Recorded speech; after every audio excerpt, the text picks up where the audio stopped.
주일 아침마다 시대분별 시리즈를 하고 있습니다. 다음 주로 이제 마무리를 하고자 하는데, 오늘 그 6번째 시간으로 세상에서 나그네로 살아가는 지혜에 대하여 한번 생각해 보고자 합니다. 오늘날 우리는 정치적으로 양극화가 심화되고 있는 시대를 살고 있고, 또 우리 시대를 보면 세대 갈등이 심해지고 있습니다. 경제적인 불안도 마찬가지입니다. 인구 절벽으로 인해서 여러 가지 어렵다라고 하는 말들이 계속해서 나오고 있습니다. 지난주 목요일 여러분 혹시 뉴스를 보셨을 수도 있겠지만은 북한에서 노동당 9차 대회를 마무리를 했습니다. 그러면서 저들이 또다시 외부로 발표한 것은 적대적인 두 국가 방침을 명확히 한 것입니다. 그리고 이제 북한은 우리를 같은 민족이 아니다, 동족의 범주에서 배제하겠다, 이렇게 이제 표현을 합니다. 미국과 중국의 경쟁 속에서 우리나라의 선택이 점점점 힘들어지고 있습니다. 세계적으로도 민족주의가 득세하고 있고, 포퓰리즘, 대중의 인기를 얻기 위해서 대중의 감정이나 요구에 영합하는 그러한 정치 행태가 점점 나라마다 많이 일어나고 있습니다. 국제 질서가 흔들리고 있고, 전쟁의 소문이 그치지 않고 있습니다. 그래서 사람들은 불안해하며 자기 나라, 자기 민족, 자기 집단에 매달립니다. 자, 그런데 성경은 이러한 시대가 오리라 하는 것을 이미 알고 있었고 예상하고 있었습니다.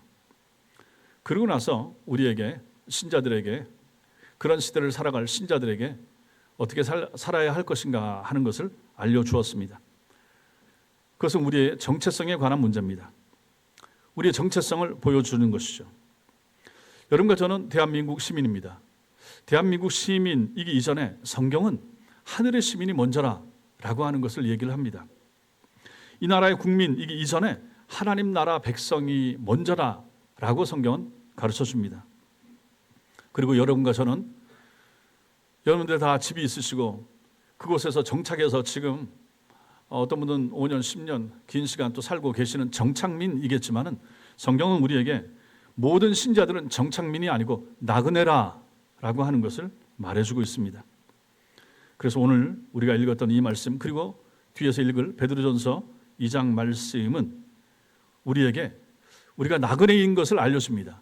우리의 정체성, 신자의 정체성은 나그네라 라고 하는 것. 그럼 이 나그네는 어떻게 살아야 될 것인가 하는 것을 알려줍니다. 이 말씀을 같이 나눌 때 깨닫는 은혜가 있게 되길 바랍니다. 먼저는 나그네와 행인에 대해서 좀 알 필요가 있습니다. 우리가 읽은 이 히브리서 이 본문이 우리에게 보여주는 내용이 몇 가지 있습니다. 첫째, 믿음의 사람들은, 구약에 나오는 믿음의 사람들은 자기 자신의 정체성, 자기 자신을 나그네로 인식했다 하는 것이죠. 13절에 보면 땅에서는 외국인과 나그네임을 증언했다라고 이렇게 말합니다. 아브라함, 이삭, 야곱은 하나님께서 약속하신 가나안 땅에서 살았지만은 그곳을 자기 땅으로 여기지 않았습니다. 왜 그렇습니까? 그들은 그 땅이 자기들 인생의, 자기들 삶의 최종 목적지가 아님을 알았기 때문입니다. 그들은 더 나은 곳을 향해서 나아가는 여행자였던 것이죠. 그들의 정체성은 이 땅의 거주자가 아니라 하늘을 향해서 나아가는 나그네, 여행객이었습니다. 나그네는, 여행객은 뭡니까? 거기 영구히 정착하지 않고 잠시 머무는 사람입니다. 잠깐 여행 가는 거예요. 4박 5일, 7박 8일 여행 가는 거죠. 그렇게 살라고 하면은 나그네는 짐이 많아서는 안 됩니다. 짐이 가벼워야 됩니다. 그리고 나그네는 무작정 떠돌지 않습니다. 목적지가 있죠. 갈 곳이 있죠. 돌아갈 곳이 있죠. 우리 믿음의 선배들이 성경에 보면 이렇게 살았다 하는 것입니다. 땅의 것에 집착하지 않고 하나님께서 예비하신 본향을 향하여 매일매일 나아가는 삶을 살았던 사람들이 그들이다. 왜? 나그네라고 자기 자신을 인식했기 때문에. 이게 첫 번째입니다. 둘째로, 그들은 약속을 받지 못했지만은 믿음으로 살았습니다. 13절 보십시오. 약속을 받지 못하였으되 그것들을 멀리서 보고 환영하며 이렇게 말합니다. 아브라함은 가나안 땅을 약속받았지만은 갖지는 못했습니다. 소유하지 못했습니다. 그가 땅을 조금 사긴 했지만 자기 아내를 위한 땅 조금 뿐이었습니다. 이삭, 야곱도 마찬가지입니다. 그렇게 보면 세상 눈으로 보면 실패자처럼 보입니다. 약속을 받았지만 자기 생애 동안에 그 약속의 온전한 성취를 보지 못했기 때문입니다. 그러나 하나님의 약속은 실패하지 않죠. 다만 하나님의 약속은 그 성취 시기가 그들의 생애를 넘어서 하나님의 구속사 전체에 걸쳐 있었을 뿐입니다. 지금 땅을 얻지 못했어도 다음에 이스라엘 백성들은 결국 땅을 얻게 되는 거죠. 그리고 가나안 땅에 들어가게 되는 거죠. 그렇다고 해서 그 땅이 영원한 목적지가 됩니까? 사사기나 사무엘 상하를 보면 거기서 완전해집니까? 온전해집니까? 아니잖아요. 그 땅을 통하여 진짜 땅은 여기가 아니구나, 하나님 나라가 있구나, 하늘을 향해야 되는구나 하는 것을 그 백성들은 알게 되었던 것이죠. 그들을 히브리서 기자는 믿음의 영웅이라 부릅니다. 그런 믿음을 가지고 나그네의 정체성을 가지고 하루하루 살았던 그들을 영웅이라 부릅니다. 왜 그런가? 멀리서 보고 환영했기 때문입니다.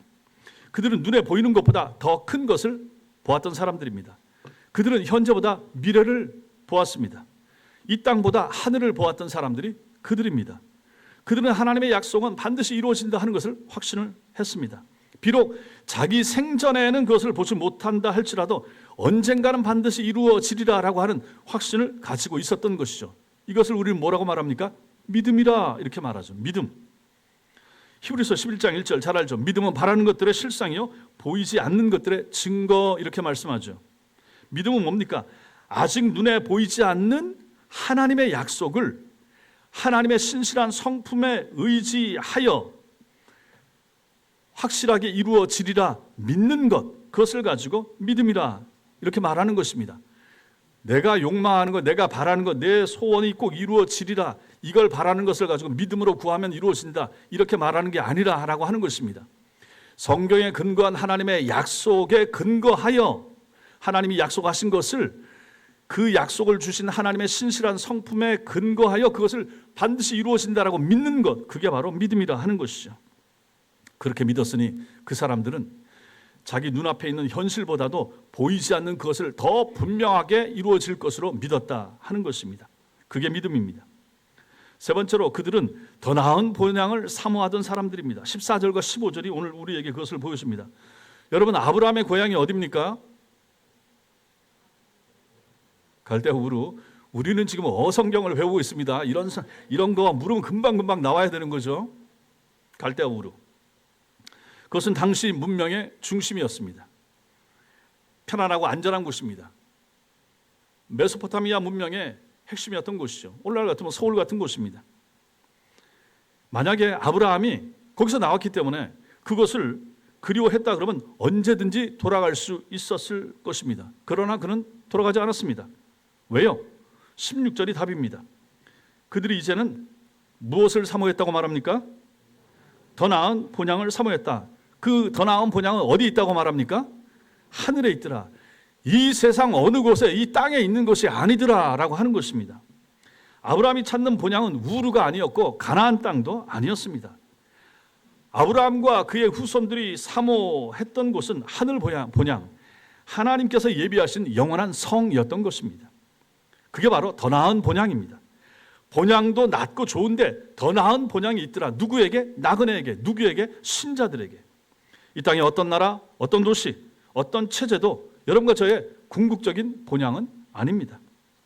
아무리 좋은 나라라도, 아무리 완벽한 정치 체제도 우리의 최종 목적지가 될 수 없습니다. 네 번째로는 하나님께서 그들을 위해서 성을 예비하셨다 이렇게 말합니다. 이게 16절 후반부입니다.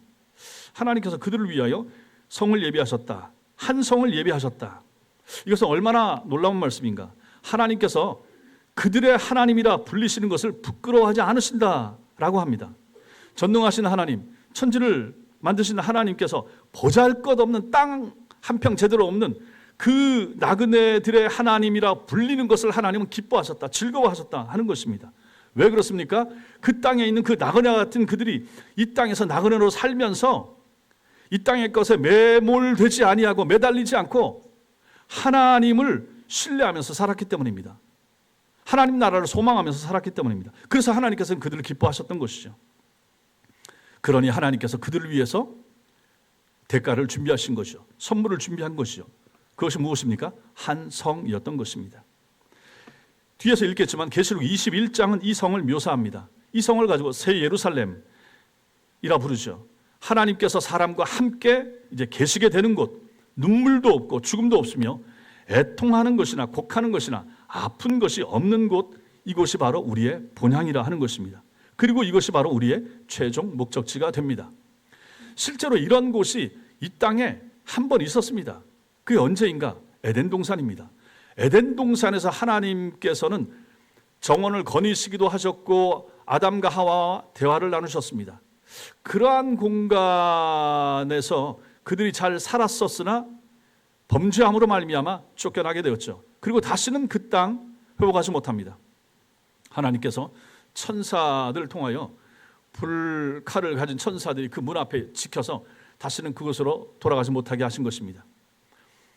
그리고 나서 훗날에 회복되는 계시록에서 나타나는 이곳이 바로 그러한 곳이 되는 것이죠. 그러니 이 땅에는 그러한 본향은 없다 하는 것이죠. 아무리 좋아도, 아무리 가고 싶어도. 두 번째로, 그렇다면 우리는 이러한 나그네로 살아가는 사람들의 삶의 방식은 그럼 무엇일까? 그것은 베드로전서 2장에서 볼 수가 있습니다. 한번 찾아보겠습니다. 뒤로 넘기셔서 히브리서 뒤에 야고보서, 다음에 베드로전서 2장 11절과 12절, 신약성경 378페이지.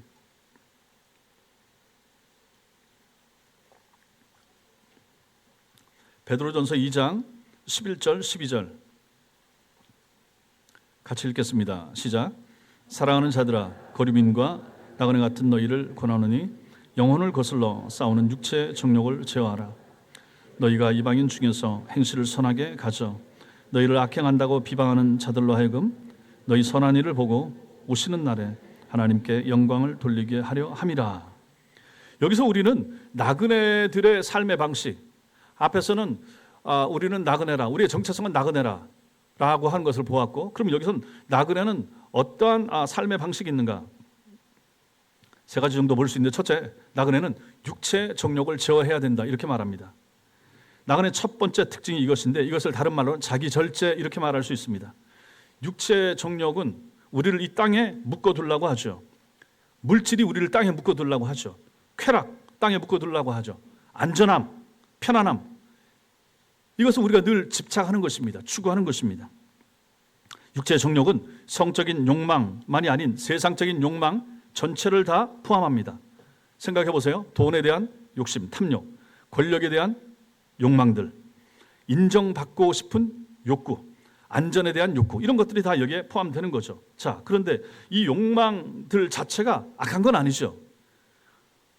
그런데 타락한 우리 마음 안에서 이 욕망들이 언제든지 하나님 자리를 차지하려고 하는 경향이 있는 것입니다. 이게 위험한 것이죠. 이게 우리 마음속에 크게 자리하게 되면 이게 이제 우상이 될 수가 있죠. 그래서 나그네는 늘 자신의 욕망을 살피면서 말씀과 성령의 빛 아래에서 그것을 절제하고 다스릴 수 있어야 되는 것입니다. 나그네는 그래서 땅의 것에 과도하게 집착하지 않습니다. 필요한 만큼만 가져야 되는 거죠. 가볍게 여행해야 됩니다. 땅에서 이것저것 많이 사놓고 많이 몸에 붙이고 다니면 무거워서 힘들어서 다닐 수가 없습니다. 등산이나 산에 올라 보셨죠? 무겁게 하지 않습니다. 갈 길이 멀기 때문입니다. 우리의 여행도 마찬가지라, 신앙의 여정도 마찬가지라 하는 것입니다. 여기에 땅 사놓고 저기에 뭐 부동산 사놓고 이것저것 투자 많이 하고 거기 신경 쓰고 거기에 정신 팔리고 이거 좋아하고 저기 여행 가고 이 쾌락 즐기고, 그러면 하늘은 보이지 않죠. 그래서 나그네 삶의 방식 첫 번째가 바로 육체의 정욕을 제어하는 것, 컨트롤하는 것이라 하는 것입니다. 두 번째로는 나그네는 선한 행실로 빛을 발해야 됩니다. 12절이 그것을 우리에게 보여줍니다. 나그네라고 해서, 여행객이라고 해서 세상을 등지고 살라, 그런 것은 아니죠. 오히려 정반대죠. 오늘 말씀은 나그네는 이 세상에서 더욱 선하게 살아라 이렇게 말합니다. 왜 그렇습니까? 사람들로 하여금 우리의 선한 행실로 말미암아 하나님께 영광을 돌리고 하나님의 살아계심을 보이는 삶을 살도록 하기 위해서 그렇게 하라 이렇게 말합니다. 베드로가 이 편지를 쓸 당시를 생각해 보십시오. 그 당시에 크리스찬들은 아주 큰 박해를 받고 있었습니다. 사람들은 그들을 무신론자라, 반역자라, 사회 파괴자라 이렇게 비방을 했었습니다. 베드로는 이러한 상황, 이러한 환경 가운데서 그들에게 착하게 살라고, 더 선하게 살라고 그렇게 가르칩니다.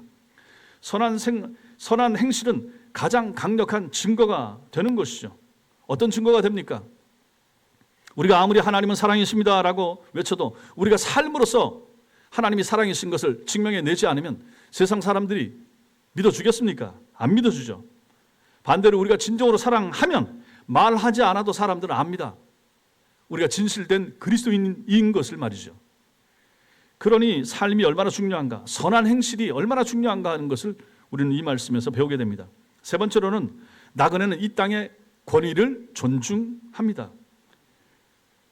베드로전서 2장 13절부터 17절까지를 대충 보시면 거기는 베드로는 거기서 황제와 관리들에게, 나라를 통치하는 사람들에게 복종하라 이렇게 말하고 있습니다. 근데 이거 한번 생각을 해보십시오. 그 당시에 황제는 그리스도인들을 박해하던 로마 황제였습니다. 그런데 그에게, 그가 관할하는 관리들에게 순종하고 복종하라 이렇게 말하고 있습니다. 이건 뭡니까? 나그네는 무정부주의를 지향하지 않습니다. 쿠데타를 일으키고 들러엎고 이런 것이 신자들이 해야 될 일이 아니라 하는 것이죠. 성도들은 이 땅의 질서를 무시하지 않습니다. 오히려 법을 지키고 세금을 정당하게 잘 내야 됩니다. 선한 시민으로 살아갑니다. 왜 그렇습니까? 하나님께서 이 땅의 권위들도 세우셨기 때문입니다. 그러나 동시에 나그네는 한계를 압니다. 어떤 한계? 이 땅의 권위는 절대적이지 않습니다. 절대 권위를 가지고 있는 통치자가 누가 있는가? 다 무너지고 다 죽고 다 그 권좌에서 내려오고 말지 않습니까? 황제가 하나님이 아니죠. 정부가 구원자가 아니죠. 나라가 우리의 그래서 최종 충성의 대상이 될 수가 없는 것입니다. 여러분과 저 신자의 우리의 최종 충성의 대상은 오직 하나님뿐입니다. 우리는 그 하나님께만 온전한 충성을 바치는 거죠. 나라를 위해서 우리가 할 정도는 해야 되지만 우리의 궁극의 충성과 헌신은 하나님과 하나님 나라에만 바쳐야 된다는 사실을 믿으시기 바랍니다. 자, 그렇다면 세 번째로 오늘날 성도의 나그네 의식에 대해서 좀 살펴봐야 됩니다. 이것을 우리한테 이제 적용을 하는 거죠. 2026년 대한민국 땅에서 여러분과 제가 나그네로 산다는 것이 무엇일까? 시대 분별, 이 시대를 분별하면서 우리가 나그네로 살아가야 되는데 어떻게 살아가야 되는가? 첫째로는 정치적 우상 숭배의 거부입니다. 한국 사회는 여러분들이 아시는 것처럼 극심한 양극화를 겪고 있습니다. 보수와 진보, 이념과 진영이 사람들을 나눕니다. 사람들을 갈라서게 만듭니다. 심지어 친구 사이도 갈라지고 가족 간에도 정치 문제 때문에, 지지하는 정당 때문에 마음이 상하고 얼굴도 안 본다 이렇게까지 말하는 사람들이 있습니다.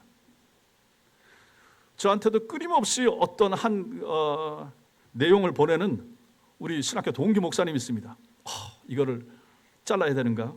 차단해야 되는가? 근데 차단할 수가 없는 거죠. 그것만 그렇지 나머지는 그냥 같이 갈 수가 있는데, 근데 그분은 그것만 저한테 알리는 거예요. 다른 소식이나 이런 건 전하지 않고. 더 심각한 것은 정치가 종교화되고 있다는 것입니다. 여러분들은 여기에 해당되지 않으시리라 생각하는데 어떤 사람들은 자기가 지지하는 정치인을 거의 메시아처럼 생각합니다. 착각입니다. 또 반대편 정치인은 어떻게 생각합니까? 악마처럼 생각하죠. 정치는 타락한 인간이 하는 일이지만 그럼에도 하나님께서 일반 은총 가운데서 사용하시는 영역입니다. 그래서 정치를 인정해야 되는 거죠. 여러분과 저는 정치에 무관심한 것도 옳지 못하고 정치에 구원을 거는 것처럼 행동하는 것도 피해야 될 부분이 되는 것입니다. 정치에 참여하되 정치에 구원론적인 무게를 실어주지 않는 것이 바로 나그네의 정당한 태도가 됩니다. 여러분과 저는 정치적인 견해를 가질 수가 있습니다. 정치에 참여할 수가 있고 참여해야 되죠. 그러나 우리의 소망은 정치에 있지 않다. 이걸 아는 것이 필요합니다. 어떤 정치인도 마찬가지입니다. 지금 대통령이나 지금 야당이나 마찬가지입니다. 한쪽을 너무 우상시하거나 한쪽을 너무 구원자처럼 떠받드는 것은 위험하다 하는 것입니다. 세상은 그럴 수 있습니다. 불신자들은 그런 생각 가질 수 있어요. 그러나 신자는 그 생각 가지면 안 됩니다. 시편 146편 3절 읽겠습니다. 시작. 귀인들을 의지하지 말며. 여러분의 귀인은 누굽니까? 여러분이 의지하고자 하는 인생이 누굽니까? 대통령도 국회의원도 어떤 정당도 우리를 구원할 수가 없습니다. 구원은 어디 있습니까? 우리의 구원자 누구십니까? 우리의 궁극적인 구원은 어디 있습니까? 예수 그리스도에게 있는 거죠. 둘째로 우리는 민족주의의 유혹을 경계해야 됩니다. 세계적으로 민족주의와 포퓰리즘이 강해지고 있습니다. 이걸 가지고 보통 우리가 국뽕 뭐 이렇게 얘기하잖아요. 우리나라 최고야. 뭐 BTS, 저 손흥민 이러면서 우리가 최고. 이런 민족주의 이게 강해지고 있다. 이걸 제일 잘하는 나라가 어디입니까? 아메리카 퍼스트, 미국. 우리 트럼프 대통령 각하께서 제일 잘하시죠. 우리 민족, 우리나라 이게 강조됩니다. 배타적인 애국심이 고조되고 있는 거죠. 전 세계적으로 마찬가지입니다. 전부 다 문빗장을 지르고 있습니다. 자기 나라, 자기 물건 뭐 이런 것만 계속 강조하는 거죠. 애국심 자체는 나쁘지 않습니다. 우리는 이 땅에서 나그네이지만 동시에 이 나라의 시민입니다. 대한민국 백성이죠. 나라를 사랑하고 나라를 위해서 기도하고 나라의 유익을 구하는 것은 당연합니다. 예레미야 29장 7절 같이 읽겠습니다. 시작.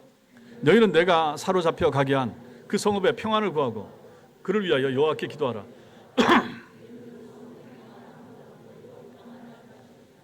우리가 사는 땅을 위하여 기도하는 것은 너무나도 당연하다 하는 것입니다. 나라가 혼란하고 시끄러우면 우리가 믿음생활, 신앙생활, 가정생활 제대로 할 수 있겠습니까? 못하는 거죠. 그렇기 때문에 나라와 민족을 위하여, 위정자를 위하여 기도하는 것 꼭 필요하다 하는 것입니다. 그러나 민족과 나라를 절대시하는 것은 안 됩니다.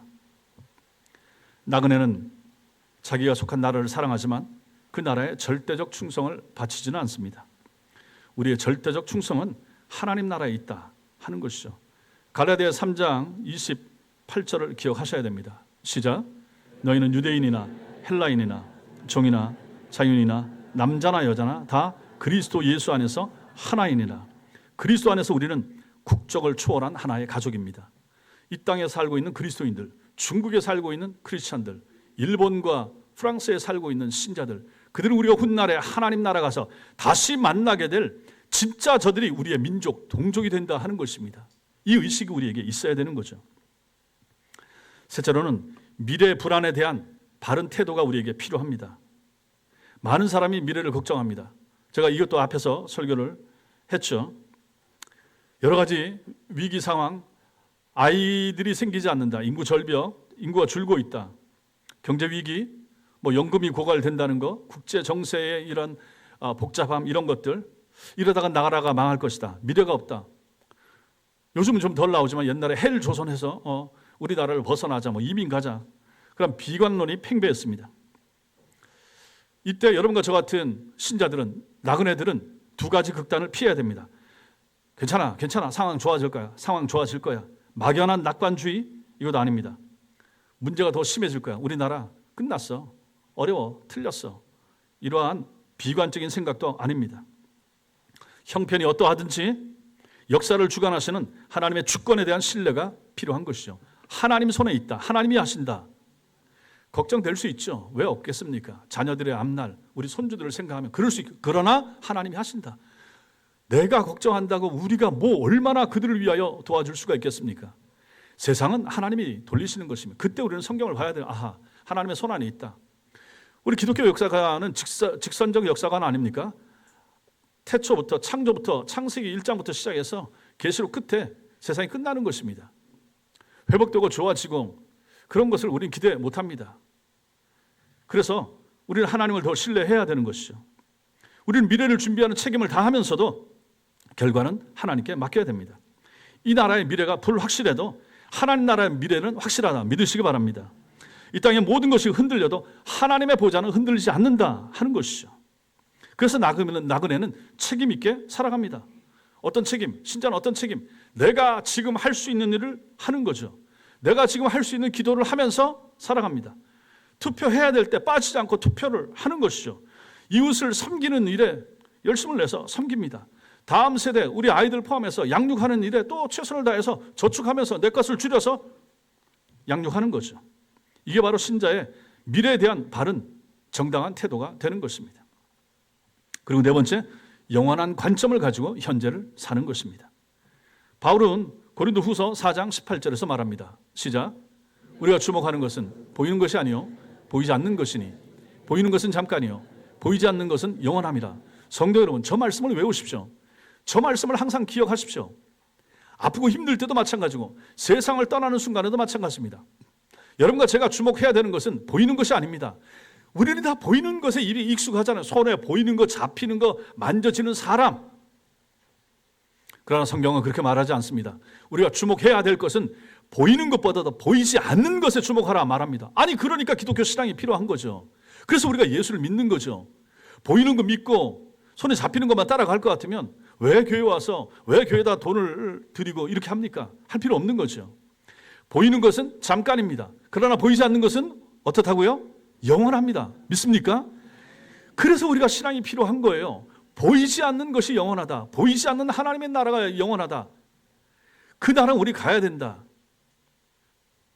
그래서 우리는 이 믿음의 길을 오늘도 걷는 것입니다. 나그네는 관점이 다릅니다. 영혼의 관점을 가지고 삽니다. 현실만 보지 않습니다. 우리가 싸우는 현재 문제 이슈들이 영혼의 관점에서 생각해 보면 이거 무의미할 수 있습니다. 생각해 보십시오.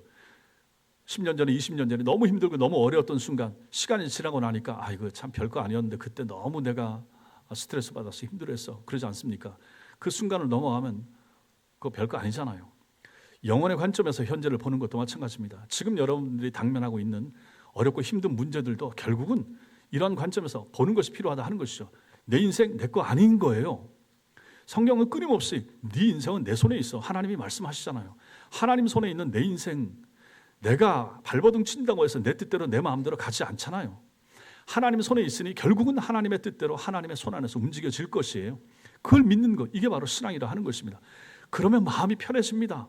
자녀들을 생각해도 마찬가지고 앞날과 직장 문제 뭘 생각해도 마찬가지입니다. 세상 움직여질 것, 나라나 세계의 이런 일들을 생각해도 마찬가지지만 결국은 하나님의 뜻대로 될 것이라. 그럼 나는 내가 할 수 있는 내 자리에서 내 일만 하면 되는 거예요. 이게 바로 영혼의 관점에서 현재를 사는 신자의 모습이 되는 것입니다. 생각을 해보십시오. 중요한 것과 덜 중요한 것을 구별하면서 사는 것, 이게 바로 영혼의 관점에서 현재를 사는 것입니다. 중요한 것이 무엇인가? 내가 덜 중시해야 될 것은 무엇인가? 생각을 해보시라 하는 것입니다. 중요한 건 뭐가 있겠습니까? 돈을 모아두는 거, 노후에 쓸 것을 위해서 지금 저축하는 거 중요할 수 있죠. 그러나 이게 제일 중요하겠습니까? 그렇지 않죠. 정말 가치 있고 정말 중요한 건 뭡니까? 영혼 구원이 중요합니다. 이거 영원하거든요. 누구 한 사람을 전도했다. 그 사람을 영원히 살린 거예요. 제 친구가 능국 쪽에서 목회를 하는데 제가 고등학교 2학년 때 점심시간에 점심 먹고 나서 늘 성경을 읽었어요. 그걸 보고 그 친구가 신앙을, 교회를 궁금해했죠. 너희 교회 어디냐? 저 송내동에 있는 어느 교회다. 그 교회 나 좀 데려갈래? 별로 대답을 안 했어요. 처음에는 썩 같이 가고 싶거나 뭐 그런 마음이 없었죠. 근데 계속 이제 묻는 거죠. 그래서 좋다, 같이 가자. 그리고 데려갔어요. 그 친구가 지금 목사가 됐어요. 그래서 저 교회를 크게 짓고 입당해서 이제 노회와 시찰도 우리 노회, 우리 시찰 같이 와서 같이 섬기게 됐던 것이죠. 그 친구가 어디 가서 저를 소개하면 저를 고등학교 때 전도한 친구입니다. 제가 열심히 전도한 것도 아닌데 늘 소개하는 거죠. 한 영혼의 구원이라고 하는 것이 그런 가치, 그 사람에게 있어서는 나를 교회로 이끌어준 모태신앙이라고 그러면 여러분들 가운데 여러분 어머니, 아버지 육신적으로도 잊을 수 없겠지만 내게 신앙을 물려주신 그 부모님은 얼마나 귀합니까? 가장 귀하지 않습니까? 나를 전도한 어떤 친구, 어떤 사람 생각해 보십시오. 이게 바로 영혼의 가치가 되는 것이죠. 영혼 구원은 영원합니다. 교사들이 아이들을 가르쳐서 그 아이를 회심시켰을 때 그 가치를 생각을 해보십시오. 하나님 나라 영원하죠. 사랑 영원하죠. 이런 것들의 우선순위를 두고 살아가는 것, 이게 바로 나그네의 삶의 방식이고 지혜인 것입니다. 네 번째로 이것을 좀 더 우리 삶에 구체적으로 적용해 보겠습니다. 그렇다면 어떻게 살아야 되는가? 몇 가지 있는. 첫째, 정치 이슈보다 복음을 우선시해야 됩니다. 교회에서 정치 이야기 조심하십시오. 가급적 하지 마십시오. 누누이 말씀드리죠. 이렇게 말하고 가르치는 저를 잘못했다고 말하는 목사님들이 있죠. 왜 알아야 될 건 가르쳐야지, 정당하고 가르쳐야지. 또 그분의 의견을 존중하고, 저는 또 그렇게 생각하지 않습니다. 교회에서 정치 얘기하지 마시라. 특정 정당이나 정치인을 지지하지 마십시오. 그런 발언 삼가십시오. 개인적인 모임에서도 둘이 모였을 땐 몰라도 굳이 하지 마시라. 복음 때문에 그런 것입니다. 교회의 평안 때문에 말씀드리는 거예요. 복음은 어떤 정치 이념과도 동일시 되지 않습니다. 기독교인이라면 여기를, 기독교인이라면 보수의 가치를, 기독교인이라면 진보의 가치를, 그 가치가 다 성경 안에 들어있어요. 한쪽만 치우쳐 있지 않다 하는 것입니다. 동시에 성경적인 가치는 분명히 말해야 됩니다. 성경적 가치, 이건 꼭 얘기해야 되죠. 뭡니까? 뭐가 중요합니까? 생명의 존엄성. 생명은 가장 존엄하죠. 약자들, 어려운 사람들 보호하는 거 성경에 얼마나 자주 나옵니까? 과부와 고아들을 향한 하나님의 사랑의 메시지가 얼마나 많습니까? 우리도 마찬가지로 하는 것이죠. 정의, 공의, 진실, 청렴, 이런 것들은 정치를 초월한 하나님의 기준입니다. 신자들이 깨끗해야죠. 정당하게 살아야죠. 세금 정당하게 내야 되는 거죠. 속이지 말아야 되는 거죠. 어떤 정당이 집권하든 이 원칙은 변하지 않습니다. 정치적인 견해가 다른 형제 자매들 의견을 존중하십시오. 우리는 그리스도 안에서 하나입니다. 정치적 차이가 우리를 나누지 않도록 조심하셔야 된다 하는 것입니다. 계속해서 말씀드립니다. 그렇게 하시고 계시겠지만 앞으로도 교회 안에서는 우리 신자들의 모임 가운데 정치 얘기할 필요 없다.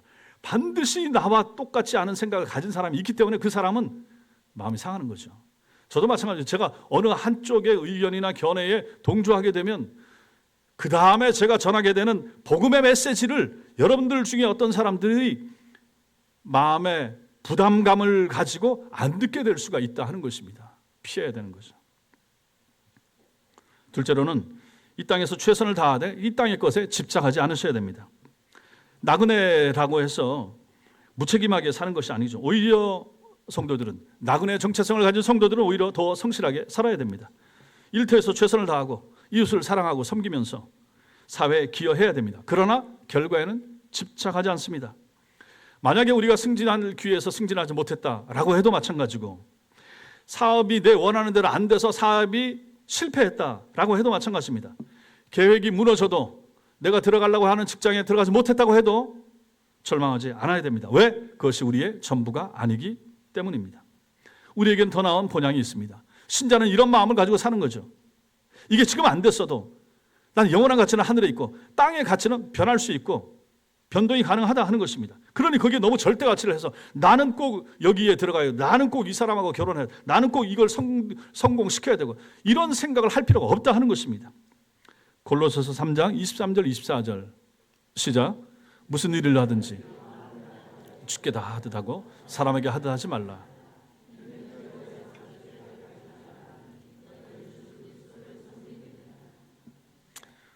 우리가 섬기는 것은 주 예수 그리스도를 섬기는 것입니다. 땅에 있는 것, 거기에 너무 집착하고 매이지 말라 하는 것이죠. 셋째로는 우리는, 나그네는 하늘 시민권을 의식하면서 살아가야 됩니다. 빌립보서 3장 20절이 이렇게 선언합니다. 시작. 우리의 시민권은 하늘에 있는지라 거기로부터 구원하는 자 곧 주 예수 그리스도를 기다리노니. 우리는 대한민국 여권을 가지고 있죠. 그러나 동시에 하나님 나라 하늘 여권도 가지고 있다 하는 것입니다. 실제로 하늘 여권, 천국 여권이 더 중요한 것입니다. 이것이 우리의 진짜 정체성이기 때문입니다. 그러므로 여러분과 저는 이렇게 고백할 수 있어야 되죠. 나는 대한민국 국민이지만 먼저 하나님 나라의 시민이다. 나는 이 땅에서는 잠시 살다가는 나그네다. 나의 진짜 고향은 하늘에 있다. 천국에 있다. 이렇게 고백할 수 있게 되길 바랍니다. 세 번째로 여러분과 저는 나라와 지도자를 위해서, 위정자를 위해서 기도해야 됩니다. 디모데전서 2장 1절과 2절입니다. 시작. 그러므로 내가 첫째로 권하노니 모든 사람을 위하여 간구와 기도와 도구와 감사를 하되 임금들과 높은 지위에 있는 모든 사람을 위하여 하라. 이는 우리가 모든 경건과 단정함으로 고요하고 평안한 생활을 하려 함이라. 여러분과 제가 단정하고 고요하고 평안한 생활을 하기 위해서는 나라와 민족을 위하여, 위정자들을 위하여 기도하는 것이 필요하다. 저들이 나라를 엉망으로 다스리면 얼마나 시끄럽고 얼마나 마음이 불안하겠습니까? 그러므로 기도해야 된다 하는 것이죠. 그때는 우리가 지지하는 정치인들을 위해서도 기도하지만 지지하지 않는 정치인들을 위해서도 기도하는 것이 필요합니다. 그들도 하나님의 형상으로 지음받았고 그들도 국정을 다스리는 파트너의 한 축으로서 그 역할을 감당하고 있기 때문에 양쪽을 다 위하여 기도하는 것이 필요하다 하는 것입니다. 그들이 지혜롭게 결정하도록, 정의를 행하도록, 약자를 보호하도록 우리는 기도해야 됩니다. 나라의 화해와 일치를 위해서, 정의와 공평을 위해서, 경제 회복을 위해서, 평화를 위해서, 북한 땅에 있는 주민들을 위해서 기도하는 것은 필요하다 하는 것입니다. 다섯 번째로는 영원한 것에 우리는 투자해야 됩니다. 아까도 말씀드렸죠. 나그네는 이 땅에 너무 많이 쌓아두지 않습니다. 대신 하늘에 쌓아두죠. 땅에 이것저것 모아두고 사두고 이렇게 하지 않는다. 절제해야 된다 하는 것입니다. 대신 하늘에 쌓아둔다. 하늘에 쌓아두는 것이 무엇입니까? 영혼 구원에 투자하는 것이죠. 전도하는 거, 선교사들을 후원하는 거, 그다음에 제자 양육에 힘쓰는 거, 우리 아이들 가르치고 기르는 거, 다음 세대 키우는 거, 이웃을 섬기는 거, 이런 것들이 영원히 남는 것이죠. 여러분들이 열심히 헌금하셔서 우리 장의자 교체하고 이제 3월 20일 날 바꾸게 되는데 이것들도 마찬가지죠. 어려운 사람들에게는 단돈 50만 원이 단돈 10만 원이라도 버거운 돈일 수 있지만 여러분들이 그것을 헌금하심으로 말미암아 5년, 10년, 20년, 30년 나 말고 다른 사람, 우리 다음 세대가 앉아서 설교를 듣고 예배를 드리고 하나님을 예배하고 성경 말씀을 배우게 되는, 그래서 회심하게 되고 그가 천국을 소망하게 되는 이러한 것이 이 의자에 앉아서 이루어진다라고 생각해 보면 이거 얼마나 감사한 일입니까? 우리 때 내가 이 일에 동참할 수 있다, 이거 감사하지 않습니까? 이런 것이 바로 영원한 것에 투자하는 것입니다. 이렇게 목사가 말하면 꼭 헌금을 많이 하라 이렇게만 연결시키려고 하는 분들도 있지만 그게 아니라 영원한 가치가 있는 것에 여러분들이 투자를 하시라 하는 것입니다. 땅의 가치는 한계가 있잖아요. 그러므로 여러분과 제가 이런 일을 잘 하게 되고 열심을 내게 될 때 하나님께서 이거 얼마나 좋아하실 것인가 하는 것이죠. 생각을 해보십시오. 우리가 하나님 나라를 위해서 찬양대가 수고하고 봉사하고 애를 쓰고 차량 운행을 하시고 여러 가지 교회를 위한 수고를 하시잖아요. 그때는 뭡니까? 그걸 다 해서 그런 수고와 봉사와 헌신 이게 모아서 내가 이걸 포인트처럼 이걸 가지고 하나님 나라 들어가는 겁니까? 아니죠. 이건 행위구원이라고 말씀을 드렸잖아요. 이게 아니라 그럼 여러분과 저의 헌신, 희생, 찬양대, 찬양팀 수고, 애씀, 봉사, 식사 준비, 식사 당번 이런 모든 수고들은 다 뭡니까? 이미 값없이 받은 구원에 대한 감사의 열매인 줄 믿으시기 바랍니다. 감사하니까 구원 받았으니까. 그래서 말씀드리는 거예요. 교회에서 일을 할 때는 세례 받은 사람 이상이 하셔야 되는 거예요. 구원 받은 사람, 구원의 확신이 있는 사람, 구원의 감격이 있는 사람, 그 사람한테 일을 맡겨야 되는 거죠. 교사도 마찬가지고 찬양대도 마찬가지고 기본적으로 세례받고 구원의 은총을 깨달은 사람이 일을 해야 되는 거죠. 감격적으로 하게 되겠죠. 그 일을 해서 하나님 나라 가는데 뭔가 보탬이 되는 게 아니고 구원 받았으니까 은혜에 감격하여 내가 내 몸, 내 시간, 내 정성, 내 헌금, 내 물질 얼마나 더 주님 앞에 기쁨으로 드립니다. 감사합니다. 이런 사람은 드리는 것이 기쁘잖아요. 시간을 들여도 기쁘고 교회 와서 청소를 해도 기쁘고 여러분들이 설거지 잘 안 하는 분들도 교회 오셔서 자기 조에 묶여서 설거지 하시잖아요. 이거 얼마나 감사한 일인가. 구원받은 것 때문에 내가 다른 사람이 먹은 음식 찌꺼기도 내가 기쁨으로 우리 교인들이니까 청소할 수 있음, 설거지 할 수 있음, 이런 것들이 신자됨의 기쁨과 즐거움 아니겠습니까? 이걸 하나님이 기뻐하시는 것이죠.